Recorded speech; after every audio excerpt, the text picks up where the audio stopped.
ইতিমধ্যে এটা কথা সামাজিক মাধ্যমত চৰ্চা চলিছে আৰু ৰাজনৈতিক ক্ষেত্ৰত আপুনি যি নিৰ্দলীয় ইণ্ডিপেণ্ডেণ্ট হিচাপে প্ৰাৰ্থিত্ব মানে ইলেকশ্যন খেলাৰ কথা ওলাই আছে ডিফু সমষ্টিৰ পৰা কিমান দূৰ সত্য ছাৰ কথাটো নমিনেশ্যন দিবলৈ আপুনি ফৰ্ম এখন আনিছে বুলি কৈছে নাই আচলতে ফৰ্ম আনাটো মই আনিছিলোঁ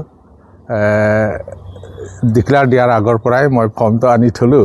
মানে ইলেকশ্যন ডিক্লেয়াৰ কৰাৰ পিছত কিন্তু দলে কেণ্ডিডেট ডিক্লেয়াৰ কৰাৰ আগতে মই ফৰ্মটো আনি থৈছোঁ আশা কৰিছিলোঁ মই মানে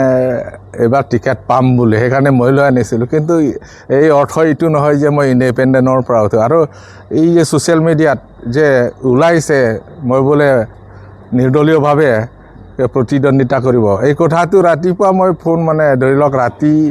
10টাৰ পিছত মই ফোন অফ কৰোঁ কিন্তু ৰাতিপুৱা 5-6টা মানত মই ফোনটো অন কৰোঁ অন কৰোঁতে এইজন মানুহে ফোন কৰিলে ছাৰ আপোনাৰ কথা ফেচবুকত পাইছোঁ সঁচাকৈ আপুনি কিবা প্ৰতিদ্বন্দ্বিতা কৰিব নেকি এজ ইণ্ডিপেণ্ডেণ্ট কেণ্ডিডেট মই কৈছোঁ আচৰিত লাগিছে কোনে ক'লে আপোনাক বুলি মই সুধিলোঁ বোলে ফেচবুকত পাইছোঁ মই কৈছোঁ এইটো ভুৱা ভিত্তিহীন মোৰ ওপৰত বিশ্বাস আছে মোৰ মন দুৰ্বল হোৱা নাই মোৰ মনোভাৱ ষ্ট্ৰং হৈ আছে মই এজন কাৰ্যকৰ্তা আৰু যে জানেই যোৱাবাৰ চিটিং এম পি হৈ থাকোঁতে টিকেট নাপালোঁ তথাপি মই এনেধৰণে চিন্তা চৰ্চা কৰা নাই এতিয়া মই চিটিং MLA নহয় বিচাৰিছিলোঁ মই আশা কৰিছিলোঁ যে এইবাৰ আমাৰ অসমৰ মুখ্যমন্ত্ৰী ডক্টৰ হিমন্ত বিশ্ব শৰ্মা ছাৰে মোক নিশ্চয় আশীৰ্বাদ দিব বুলি আশা কৰি পেলাই মই বিচাৰিছোঁ কিন্তু কি কাৰণ নিদিলে সেইটো মই নাজানো তেওঁলোকে জানে তথাপিও মই ভাৰতীয় জনতা পাৰ্টীৰ এজন কাৰ্যকৰ্তা এই কাৰ্যকৰ্তা হিচাপে এইবাৰ নিৰ্বাচনত কি কৰিব লাগে ৰাইজৰ মাজত গৈ কেনেকৈ আমাৰ প্ৰাৰ্থীক মানে বিপুল ভোটত জয়যুক্ত কৰাব তাৰ কাৰণে মই কাম কৰি যাম ছাৰ এইখিনিতে আৰু এটা কথা যিহেতু আপুনি সাংসদ থাকোঁতে প্ৰাৰ্থিত্ব পোৱা নাই MLA প্ৰাৰ্থিত্ব বিশেষকৈ পোৱা নাই কিহৰ কাৰণে মানে আপুনি প্ৰতিটো ক্ষণতে আচলতে বঞ্চিত হৈ থাকিব লগা হৈছে না আপোনাৰ কিবা পৰিকল্পনা আছে নেকি নেতৃত্বৰ অভাৱ হৈছে নেকি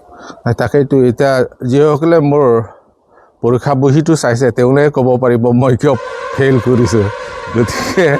মোৰ পৰীক্ষাৰ বহি যিসকলে চাইছে তেওঁলোকেহে ক'ব পাৰিব গতিকে আপোনালোকে তেওঁলোকক সোধক নাই আপুনি যিহেতু গোটেই ST মৰ্চাৰ ৰাজ্যিক সভাপতি হয় মই ৰাজ্যিক সেইকাৰণে মই কৈছোঁ যে এজন সাধাৰণ কাৰ্যকৰ্তা ভাৰতীয় জনতা পাৰ্টীৰ লগতে দলে মোক এটা দায়িত্ব দিছে যে অসম প্ৰদেশৰ ভাৰতীয় জনতা পাৰ্টী মানে ST মৰ্চাৰ সভাপতি হিচাপে গতিকে যে অকল মোৰ দায়িত্বটো যে ডিফু লোকসভাৰ পৰা টিকেট বিচৰাটোতেই সীমাবদ্ধ নহয় মই এতিয়া সমগ্ৰ অসমত এটা ট্ৰাইবেলসকলক একত্ৰিত কৰি কেনেকৈ আমাৰ অসমখন মানে বিকশিত অসম তথা আত্মনিৰ্ভৰ অসম কৰিবৰ কাৰণে তথা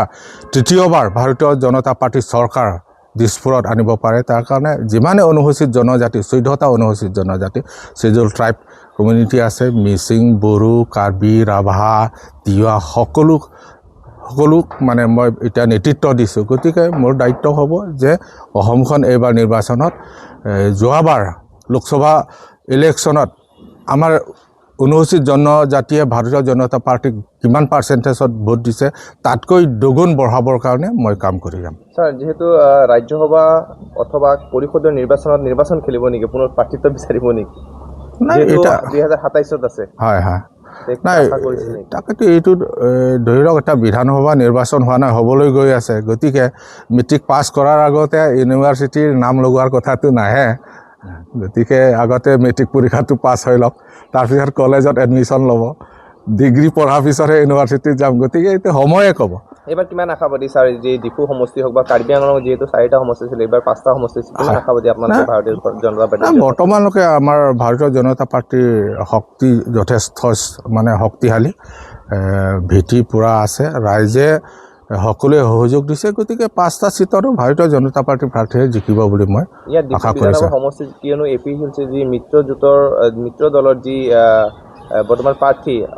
জয়াই কাঠা তেখেত যথেষ্টখিনি শক্তিশালী আৰু এইবাৰ মানে এইবাৰ প্ৰাৰ্থিত্বক লৈ পেলাই বহুতো অসন্তুষ্ট প্ৰকাশ কৰিছে নিশ্চয় টেৰাংপিৰ ওপৰত কাৰণ তেখেতে নেতৃত্বত আচলতে BJP যদি তুলিৰাম ৰখাং হ'লে কথাটো বেলেগ বা বিদ্যা সিং ইংলেং বা আপোনাৰ কথাটো হ'লে বেলেগ আছিলে যথেষ্টখিনি অসুবিধা হ'ব বুলি পেলাই বিভিন্ন সামাজিক ক্ষেত্ৰত চৰ্চা চলিছে নাই মহিলাজনী নতুন হ'ব পাৰে নতুন মুখ হ'ব পাৰে কিন্তু নেতৃত্ব দিছে কোনে নৰেন্দ্ৰ মোদী ডাঙৰীয়া